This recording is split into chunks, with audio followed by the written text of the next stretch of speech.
Duha ka lalaki nga sumala pa ginadudahang suspetsado sa pagpanglabay og granada sa ka moske sa Zamboanga City. Mipatim-aw na nakatutok si Clyde Bacascas. Mipatimaw ang duha ka lalaki sa barangay Talon-Talon, Zamboanga City nga gikonsiderang suspitsado sa pagpanglabay og granada sa usa ka mosque niadtong January 30 nga gikamatay sa duha ka Islamic preacher ug tulo ang nasamdan. Ang 28 anyos nga si Romnick Makilan, kinsa usa ka person with disability, natingala nga nung gitudlo siyang suspitsado sa krimen nga naglisod man kuno siya og lakaw kay putol na ang iyang tiil. Paano ko yun magagawa? Kasi putol na nga yung isang paa ko. Tapos kahit nga pagbato ng bato, hindi ko yun magagawa. Granada pa kaya.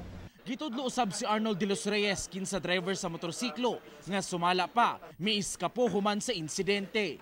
Base sa alibay ni Arnold, naakuno siya sa ilang balay diyang nahitabo ang paglabay og granada sa mosque. Nagkuha kami ng attorney, sir, para mag-counter affidavit kami para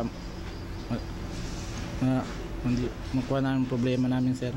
Anaa sa City Prosecutor's Office ang kaso batok sa duha ka mga gitudlong suspitsado sa krimen. Hatagan sila og higayong tubago ng mga akusasyon pinaagi sa pagsubpina kanila. Apan dili pa sila pwedeng arestohon tungod wala pa may pagula og evaluation ang piskalya kung lig-on ba ang ebidensya batok sa duha ka suspect. Kung sila man yun or hindi, I think the proper forum for them to answer yun is in the fiscal's office. Kasi they will be subpoenaed naman. Sa kasamtangan, nagpabilin pang gawas nun ang duha ka suspect. Ako si Clyde Bacascas para sa One Mindanao.